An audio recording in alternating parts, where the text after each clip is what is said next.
Hi நண்பர்களே, Demonte colony ஏற்கனவே திரைப்படமூடாக இந்த ஸ்டோரியை அவங்க எக்ஸ்பிளைன் பண்ணியிருந்தாலும் அது கொஞ்சம் மிகைப்படுத்தப்பட்டு அதோட திரைப்படத்துக்காக கொஞ்சம் கதையை ஆட் பண்ணி இல்லை கதையை மாற்றி அவங்க சொல்லியிருப்பாங்க. ஆனால் இதோட உண்மையான வரலாறு என்ன, இதுக்கு பின்னால் ஒரு பெரிய ஒரு சோக கதை இருக்குது. அது தவிர இதில் கட்டுக்கதை என்ன, தற்போது மக்கள் அதாவது பொதுமக்கள் இந்த ஸ்டோரியை எப்படி பார்க்குறாங்க, அந்த ஊர்க்காரங்க இதை எப்படி பார்க்குறாங்க, மற்றது இதோட அறிவியல் விளக்கம் என்ன என்பது சம்மந்தமாக தொடர்ச்சியாக பார்க்கலாம். இது டிமாண்டி காலனியோட மறைக்கப்பட்ட வரலாறு. Welcome to the dark ledger.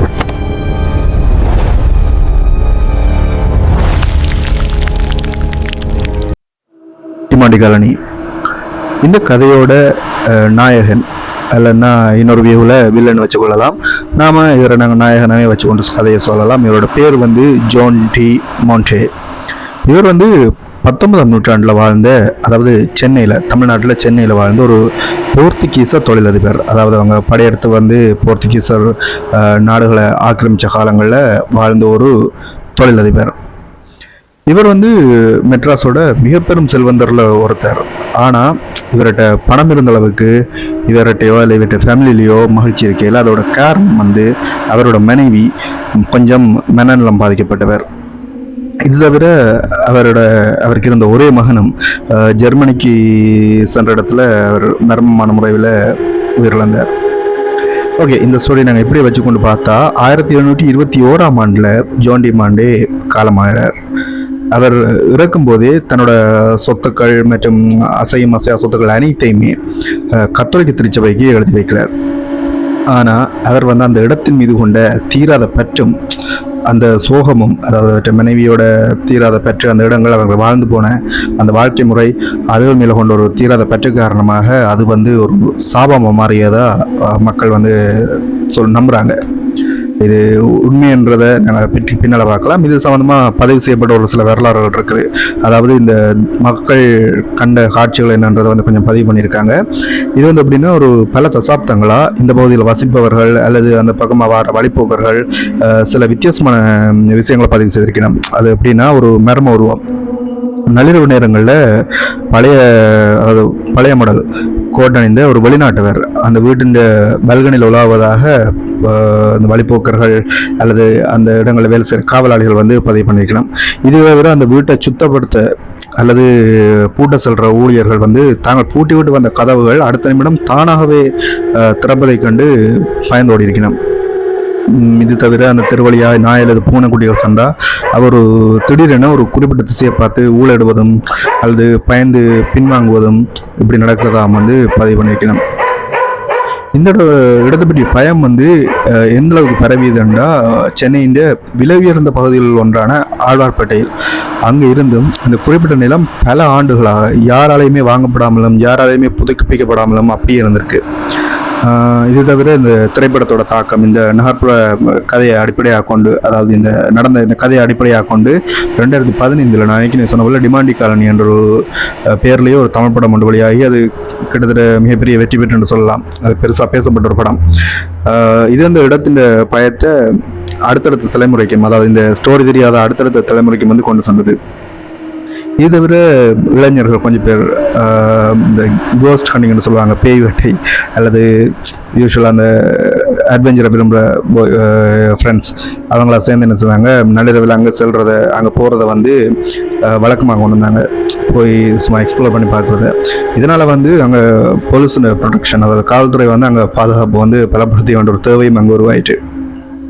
இது இன்னொரு வகையில் அறிவியல் யதார்த்தமாக நாங்கள் பார்த்தோம்னா எல்லா கதையை போலவும் எல்லா அர்பன் லெஜெண்ட்ஸ் அல்ல எல்லா பேய் கதையை போலவும் இதுக்கு பின்னாலேயும் ஒரு யதார்த்தமான பக்கம் இருக்குது. என்னென்னா அந்த கட்டிடம் பல ஆண்டுகளாக பராமரிக்கப்படாமல் இருந்தால அந்த மரங்கள் நிழலும் அந்த பாசி படிந்த சுவர்கள் என்ற ஒரு சூழலும் ஒரு திகிலை உருவாக்கியிருக்கு. இது தவிர ஜான் டி மாண்டோக்கு வாரிசுகளும் இல்லாதால் அவங்களோட சொந்தம் அல்ல அந்த இடங்கள் சம்மந்தப்பட்டதான உரிமையாளர்கள் சம்மந்தமாக சொத்து தகராறுகள் ஏற்பட்டதாலையும் அந்த இடம் பல வருஷமாக பயன்படாமல் இருந்து பிறகு இப்படி ஒரு கட்டுக்கதையோடாக அது அப்படியே தொடர்ச்சியாக இருக்குது. இன்றைக்கும் அப்படி அந்த அந்த இடங்களை வந்து இந்த ஸ்டோரியை வந்து உண்மையை நம்புறவங்க இருக்கிறாங்க. இது தவிர இப்போ அந்த பழைய கட்டங்கள்லாம் முடிக்கப்பட்டு புதிய மாற்றங்கள் நடந்து கொண்டு இருக்குது. ஆனாலும் பழைய மெட்ராஸ் வாசிகள், அதாவது பழைய அந்த ஊரில் இருக்கிறவங்க வந்து அந்த பக்கமாக செல்லிக்க இன்னும் வந்து தங்களறியாமல் கொஞ்சம் திரும்பி தான் பார்ப்பாங்க. உண்மையிலேயே பார்த்தா சில கதைகள் வந்து மனிதர்களால் உருவாக்கப்படுது, ஆனால் சில இடங்கள் தானாகவே கதைகளாக உருவாகுது. சரி, இதுக்கு பின்னால் இருக்கிற உண்மையை நாங்கள் ஆராய்ச்சி பார்த்தோம்னா, ஜான் டி மாண்டேன்றது வந்து ஒரு உண்மையாகவே வாழ்ந்த ஒரு நபர். அவர் 19ஆம் நூற்றாண்டில் சென்னையில் வாழ்ந்த உண்மையான செல்வந்தர் ஒருத்தர். பென்ஸ் கார்டன் மற்றும் ஆழ்வார்பேட்டையில் அவருக்கு சொந்தமான நிலங்கள் இருந்திருக்கு. அவற்றை குடும்ப சோகமும் நாங்கள் எடுத்து பார்த்தோம்னா, அவற்றை மனைவி மனநலம் பாதிக்கப்பட்டதும் அவரது மகன் வந்து இளம் வயதிலே இறந்து போனதும் வரலாற்று பூர்வமாகவே உண்மையாக கருதப்படுது. இது தவிர அவர் தன்னோட சொத்துக்களை கத்தோலிக்க திருச்சபைக்கு எழுதி வச்சதும், அதாலேயே அந்த இடம் வந்து பல தசாப்தங்களாக பெரிய மாற்றங்கள் என்று இருந்ததும் 100% உண்மையான ஒரு விஷயம். அப்போ இது வந்து நாங்கள் இதில் பொய்ன்னு பார்த்தோம்னா, அதாவது இது வந்து ஒரு அமானுஷமாக புனையப்பட்ட கதைன்னு பார்த்தோம்னா, பேய் நடமாட்டம். ஜான் டி மாண்டே வந்து அங்கே ஆவியாவலாவது சொல்லப்படுற கதையில் வந்து எந்த ஒரு அறிவியல் ஆதாரமும் கிடையாது. மக்கள் அங்கே கண்டதாக சொல்லப்படுற மர்மமான உருவங்கள் பெரும்பாலும் அவங்களோட மனப்பிரமை, அப்படி இல்லாட்டா அந்த இடத்தின் பழைய தோட்டத்தினால உருவான பயம் என்று ஆராய்ச்சியாளர்கள் கூறுறாங்க. மறுபடியும் சாபத்தை எடுத்து பார்த்தோம்னா, அந்த இடத்தை யாரும் தொட முடியாது, தொட்டால் ஆபத்து என்பவையெல்லாம் கதைகளாக பரவப்பட்டது. உண்மையில் அந்த நிலம் தொடர்பாக இருந்த சட்ட ரீதியான சிக்கல் மற்றும் கத்தோலிக்க திருச்சபை அவங்களோட கட்டுப்பாடு காரணமாக தான் அது உண்மையிலேயே நீண்ட காலம் பயன்படுத்தப்படாமல் இருந்தது. தற்போது எப்படின்னு பார்த்தா, மக்கள் ஏன் இதை உண்மையாக நம்பினார்கள் என்றால், அந்த இடம் வந்து சென்னையின் பரபரப்பான பகுதிக்கு மத்தியில் இருந்தாலும் தனிமைப்படுத்தப்பட்டு பழைய மரங்கள் மற்றும் இடிந்து விழுந்த கட்டிடங்களோட ஒரு திகில் படங்களுக்குரிய சூழல் இருந்ததுதான் முக்கியமான காரணம். சுருக்கமாக சொல்லணும்னா, ஜான் டி மாண்டேவின் வாழ்க்கையும் அவரது சோகமான வரலாறும் உண்மைதான். ஆனால் அங்கே அவர் ஆவியாக இருக்கிறார் என்பதும் அந்த இடம் சாவமடைந்திருக்கிறது என்பதும் மக்கள் இந்த கற்பனையால் உருவான ஒரு புனை கதை. நான் சொன்ன போல தற்போது அந்த பழைய கட்டங்கள்லாம் அடிக்கப்பட்டு அந்த இடம் சீரமைக்கப்பட்டு வருது. அங்கே புதிய அலுவலகங்கள், அப்படி இல்லாட்டா அடுக்குமாடி குடியிருப்புகள் மேபி வரலாம். இது அந்த மர்மமான கதைகளுக்கு மெல்ல மெல்ல முற்றுப்புள்ளி வச்சுவிடும். இதுதான் இந்த ஸ்டோரியோட பேக்ரவுண்ட். இதுதான் இந்த நடந்த உண்மையான சம்பவம். இதை போல வேறு சில மர்மமான கதைகளையும் புனை கதைகளையும் நாங்கள் இனி கொஞ்சம் அதை பிரேக் பண்ண இருக்கிறோம்.